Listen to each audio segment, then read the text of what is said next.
నమస్కారం అండి.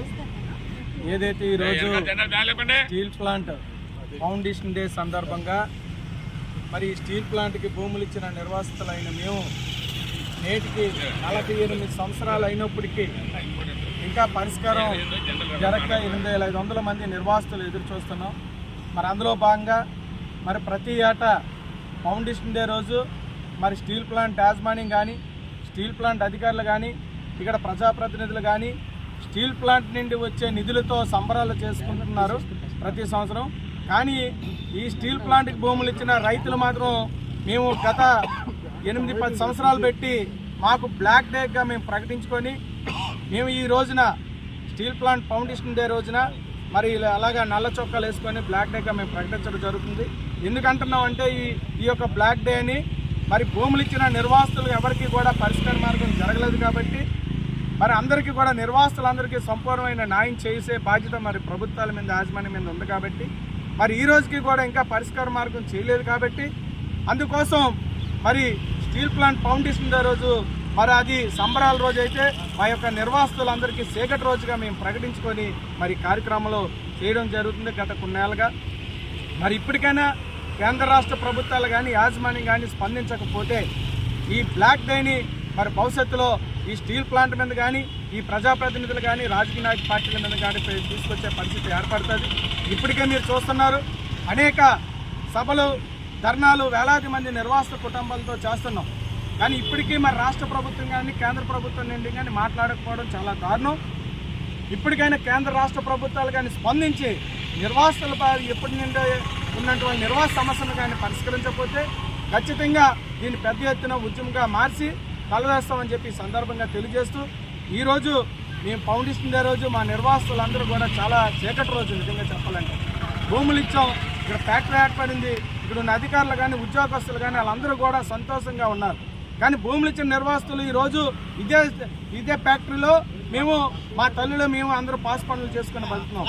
అందుకోసం మేమేం చెప్తున్నాం అంటే ఇప్పటికైనా మమ్మల్ని అందరినీ గుర్తించి నిర్వాసితులందరికీ శాశ్వత పరిష్కారం చూడాలని, లేని పక్షంలో దీన్ని ప్రజా ఉద్యమంగా మార్చి నిర్వాసితులందరూ కూడా కుటుంబ సభ్యులతో దీన్ని పెద్ద ఎత్తున ఉద్యమంగా మార్చిన త్వరలోనే దీన్ని మేము ప్రకటిస్తామని చెప్పి సందర్భంగా తెలియజేస్తూ ఏదైతే ఫౌండేషన్ డే సందర్భంగా మేమందరం నిర్వాసితులందరినీ కూడా చీకటి రోజుగా గుర్తించి మేము ఈరోజు బ్లాక్ డే అనే కార్యక్రమం రూపొందించు అలాగే ఈ ప్లాంట్కి 32 మంది ప్రాణత్యాగాలు చేశారు. వాళ్ళకి కూడా మేము శ్రద్ధాంజలి నర్పిస్తూ నివాళులు అర్పిస్తున్నాం. Thank you. ప్రియమైన ప్రజలారా, మేము విశాఖపట్నం స్టీల్ ప్లాంట్కి భూములు ఇచ్చినటువంటి నిర్వాసితులము. ఈ రోజు నాడు ఫిబ్రవరి 18 ఇది విశాఖ స్టీల్ ప్లాంట్ పునాది వేసిన రోజు. ఈ రోజు నాడు విశాఖ స్టీల్ ప్లాంట్ యాజమాన్యం ప్రభుత్వాలు సంబరాలు జరుపుకుంటే మేము నల్ల వస్త్రాలు ధరించి నిరసన తెలిపే కార్యక్రమంలో భాగంగా మేమంటూ ఒక జెండాను కూడా రూపకల్పన చేసి ఈరోజు ఇక్కడ ఎగరవేయడం జరిగింది. ఇదిగో మా తాలూకా జెండా ఇది. ఈ జెండాకు నిదర్శనం ఏమిటంటే మా జెండా చుట్టూరా పచ్చని ఆకారంతో కూడుకున్నటువంటి పచ్చదనం ఉంది. ఈ పచ్చదనానికి కారణం ఏమిటంటే ఈ ప్లాంట్ కట్టక మునుపు ఈ నీలంతా పచ్చదనంతో వ్యవసాయ భూములతో వ్యవసాయంతో చేతివృత్తులతో సిరి సంపదతో విరసలేదు. అట్లాంటి పచ్చని పంట పొలాల్లో మరి ఫ్యాక్టరీ తీసుకొచ్చి పెట్టారు. ఆనాడు మా రైతులు నాగలు పెట్టి పచ్చని పొలాల్లో దున్నేవారు. కానీ ఈరోజు అందులోనే భాగంగా మేము ఒక లోగోను కూడా ఏర్పాటు చేశాము. నాగలు పెట్టుకున్న రైతు నడోనికి కట్టినటువంటి గుడ్డని తలకు కట్టుకున్నాడు. అంటే మేము నాగలు పెట్టుకొని భూమి మీద దున్నేటటువంటి నాగల్ని ఈ రోజు నాడు మేము భుజాన్ని వేసుకొని నడుము కట్టిన గుడ్డను బుర్ర కట్టి పోరాటానికి సిద్ధపడ్డామన్నటువంటి సంకేతాన్ని ఇవ్వడం కోసమే ఈ లోగోని మేము తయారు చేసి ఈ రోజు నాడు నిరసనదనంగా ప్రకటిస్తూ ఇక్కడ ఎగరవేయడం జరుగుతుంది.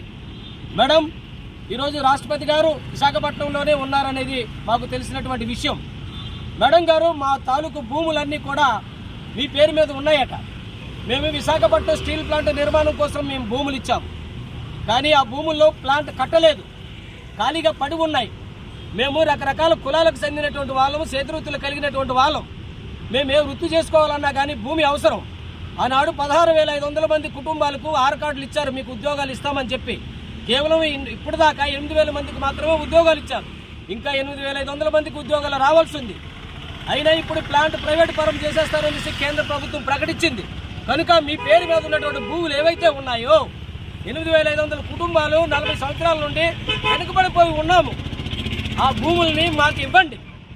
పార్లమెంటులో ఏదో ఒక చట్టం చేసి ఇప్పటికే ఉన్న చట్టాలను కూడా అనుసరిస్తూ మా భూములు మాకు తిరిగి ఇవ్వాలని ప్రస్తుతం విశాఖపట్నం పర్యటనలో ఉన్నటువంటి మేడం రాష్ట్రపతి గారిని మేము వేడుకోవడం జరుగుతుంది.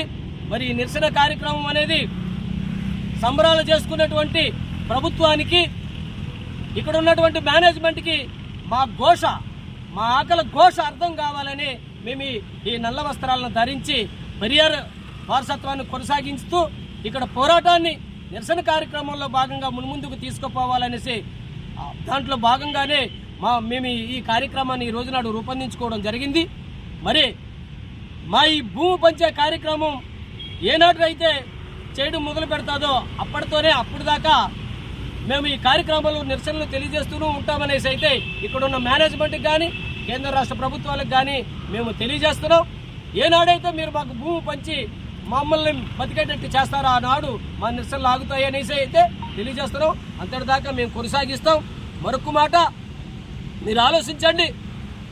ఈ భూమి పుత్రులైనటువంటి వాళ్ళని భూమికి దూరం చేసి ఎక్కడెక్కడి నుండో వచ్చినటువంటి వాళ్ళని బతికేటట్టు చేయడం ఇది ఏ తరహా రాజ్యాంగం అవుతుందో, ఏ తరహా పాలన అవుతుందో, ఏ నీతి ప్రాతిపదికన మీరు పాలిస్తున్నారో నాయకులుగా మీరు కూడా అర్థం చేసుకోవాలనేసి అయితే ఇక్కడ ఉన్నటువంటి రాష్ట్ర ప్రభుత్వాన్ని కానీ కేంద్రంలో ఉన్నటువంటి కేంద్ర ప్రభుత్వాన్ని కానీ మేము డిమాండ్ చేస్తున్నాం.